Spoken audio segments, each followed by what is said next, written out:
ಗಣೇಶ್ ಕೇಸರ್ಕರ್ ಅವರಿಗೆ ಅವರು ಪ್ರಾರಂಭ ಮಾಡ್ತಿರುವಂಥ ಸಂಸ್ಥೆ GR ಫಿಲಮ್ಸ್ನ ನಾಮಫಲಕ ಬಿಡುಗಡೆನ ಮಾಡುವಂಥದ್ದು ಮಾಡ್ತಾ ಇದ್ದೀನಿ.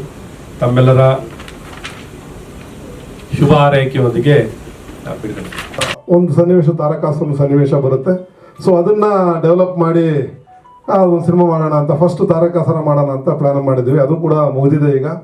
ಈಗ ದರ್ಶನ್ ಅವರ ಪ್ರೇರಣೆ ಏನಂದ್ರೆ, ದರ್ಶನ್ ಅವರು ಸೌಂದರ್ಯ ಜಗದೀಶ್ ಅವರ ದಿವಂಗತ ಸೌಂದರ್ಯ ಜಗದೀಶ್ ಮಗಳ ಮದುವೆಗೆ ಬಂದಿದ್ದಾಗ ನಾನು ಕೂಡ ಹೋಗಿದ್ದೆ. ನಮ್ಮ ರಾಜ್ಯಾಧ್ಯಕ್ಷರು ಬಸವರಾಜ್ ಪಡ್ಕೋಟೆ ಅವರಿದ್ದಾರೆ.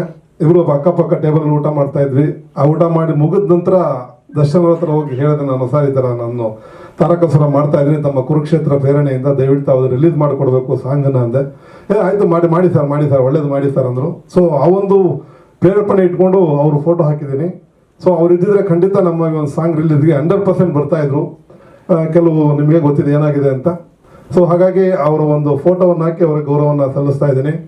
ಜೊತೆಗೆ ಇವತ್ತು ನಮ್ಮ ಎಲ್ಲ ಕಲಾವಿದರು ಕೂಡ ನಮ್ಮ ಬಹಳ ಅವ್ರ ಸಮಯವನ್ನು ಕೊಟ್ಟು ಯಾವುದೇ ರೀತಿಯ ಸಂಭಾವನೆಗೆ ಜಾಸ್ತಿ ಪಟ್ಟಿಡಿದೆ. ನೀವೇನು ಕೊಡ್ತೀರಾ ಕೊಡಿ ಸರ್, ಗೌರವ ಕೊಡಿ ಸರ್ ಅಂತ ಹೇಳಿ ಅವರು ಬಂದು ಪಾತ್ರ ಮಾಡಿದ್ದಾರೆ. ಎಲ್ಲ ಕಲಾವಿದರಿಗೂ ಮತ್ತೊಮ್ಮೆ ವೇದಿಕೆ ಮುಖಾಂತರ ಧನ್ಯವಾದ ತಿಳಿಸ್ತೀನಿ. ಜೊತೆಗೆ ಶ್ರೀನಿವಾಸ ಮೂರ್ತಿ ಸರ್ ಮನೆಗೆ ಹೋಗಿ ಅವರಿಗೆ ನಮ್ಮ ಟ್ರೈಲರ್ ತೋರಿಸಿ ಹಾಡುಗಳನ್ನ ತೋರಿಸಿ, ನಿಮಗೆ ಗೊತ್ತಿದೆ ಶ್ರೀನಿವಾಸ ಮೂರ್ತಿ ಅವರ ಈ ಥರ ಯಾವ್ದು ಕಾರ್ಯಕ್ರಮಗಳು ಜಾಸ್ತಿ ಬರಲ್ಲ. ಸೊ ಬರ್ತಾರೋ ಇಲ್ಲೋ ಅನ್ನೋ ಅಳಕಲ್ಲೇ ಹೋಗಿ ರಿಕ್ವೆಸ್ಟ್ ಮಾಡ್ಕೊಂಡ್ವಿ. ಹಾಡುಗಳನ್ನ ನೋಡಿ ಅವ್ರ ಮಾತಲ್ಲೇ ಹೇಳಿದ್ದಾರೆ ಏನು ಅಂತ.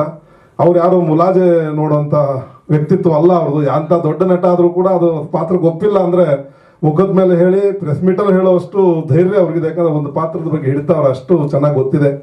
ಸೊ ನನ್ನ ಪಾತ್ರವನ್ನು ನೋಡಿ ಪ್ರಶಂಸನೆ ಮಾತಾಡಿದ್ದು ನಿಜವಾಗ್ಲೂ ಬಹಳ ಖುಷಿ ಆಯಿತು ಗುರುಗಳೇ. ಮತ್ತೊಮ್ಮೆ ನಿಮ್ಮ ಪಾದಗಳಿಗೆ ಶರಣು.